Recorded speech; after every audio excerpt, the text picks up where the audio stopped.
Good evening, ladies and gentlemen. Welcome to the Infantry Museum at Fort Benning in Columbus, Georgia. This presentation is on the American Revolution, and very simply put, this is just about the battle formations, battle styles of the American revolutionaries, okay? The Continental Army, all right? And we're going to contrast it just a little bit with that of the British force on the other side. All right, so the British employed a European design style of fighting, the regimented fighting. And that was not just the British, but other European forces. And this was the style of fighting that we would see across Europe in land wars from the 16th to the 19th centuries. Now, the Americans also fought using this manner, but the British were better suited because of the size of their force, as well as their discipline and their extensive training utilizing this method of fighting. The Americans used a different way of fighting. Okay, now they did again use the regimented way of fighting, but they also used a style called skirmish fighting. And with the skirmish style of fighting, it was better suited to a small force such as the American revolutionaries had, and they could utilize uneven terrain. They could hide behind trees or behind buildings or behind rocks or behind hills or whatever. They could ambush, they did this a lot, they would ambush the British on their way from one setting, one location to another. Okay? And the British also had experience using this style of fighting, just like the other way with the regimented style of fighting with the Americans. However, they didn't use it as often, and they weren't as didn't suit to their strengths, much like it did with the Americans.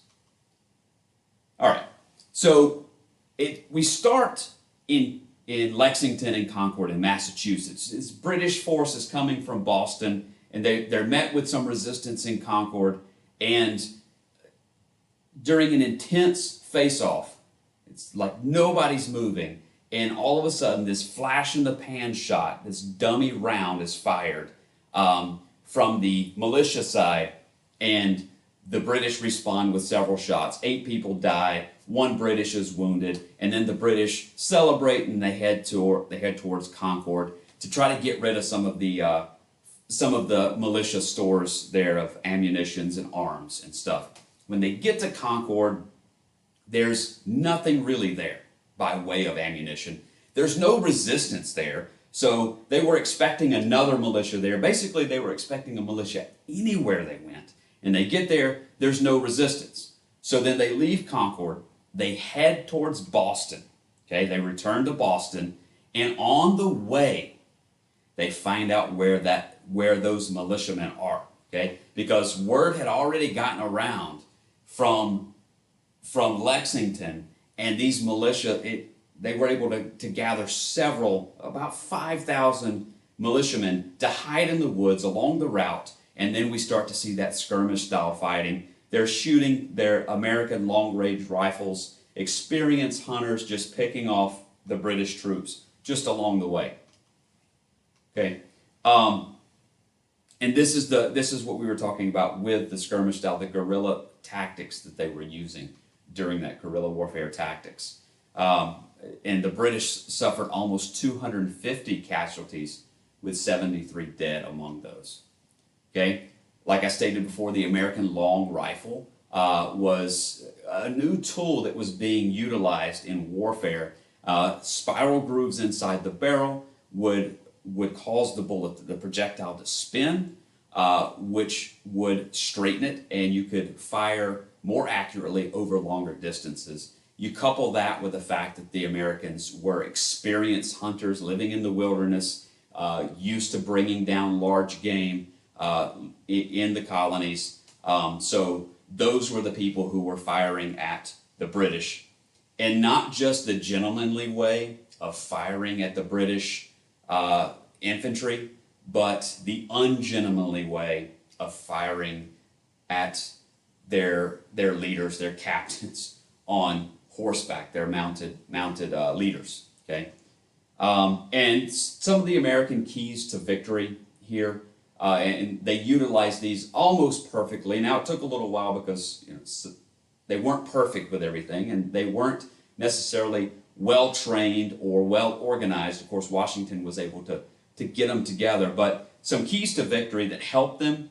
Number one, home field advantage and knowledge of the terrain, especially when you're talking about skirmish style fighting. They knew where all of the places to hide were. They knew how where to encamp to get a good vantage point of the British coming down, going from one location to another in transit. Okay, and that's where they did. That's where they took them out a lot. They won a lot of their fights, their battles, was when the British were in transition. The element of surprise and use of light infantry tactics, just like we talked about with the skirmish style fighting. They stole supplies. They wore British uniforms. A lot of these types of things that they used to. The British were a much larger force, and if the Americans just stood across a field against the British and tried to fight that style of fighting, they would have lost every time. And they had something to fight for. The Americans were fighting for independence. This was their home, and they were trying to defend their home. The British were almost 2,000 miles away from their home, across the sea. They didn't really want to be here. They wanted to be back home. Okay, so they didn't have as much to fight for except to get back home. The Americans also had international support, and this was big. The Battle of Saratoga, when the Americans surprised the British and they won at the Battle of Saratoga, that was the turning point in the war because the French then knew, okay, these guys are serious. We can support them, because the French didn't want to lose to the British again. Okay, they didn't get along well with the British. They wanted to support the Americans if the Americans could win. They wanted to support the winning side, and the Battle of Saratoga proved that they could win. They had a never give up attitude. The Continental Army simply outlasted the British. They wouldn't give up, and that was big. They would have continued fighting until they had no one left to fight. All right. So some primary sources that I want you to look at: propaganda of the American Revolution. This was the Battle of Lexington and Concord. Bloody butchery. British troops runaway fight of the regulars. So it talks about how terrible of an event that took place at Lexington. All of these soldiers apparently died or whatever by the British hands, and really it was 8. Okay, so it wasn't as massive as it was on the other end, the British troops on the way from Concord to Boston, where they lost 73.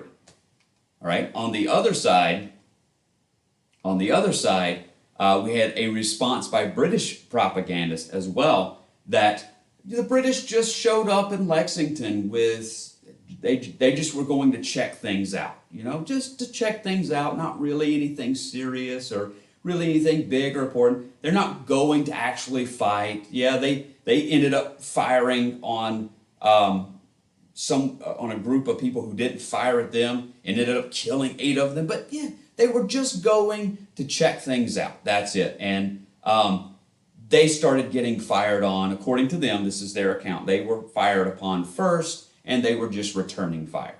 Okay, so that is this presentation on the American Revolution and different fighting styles. Thank you, and have a good night.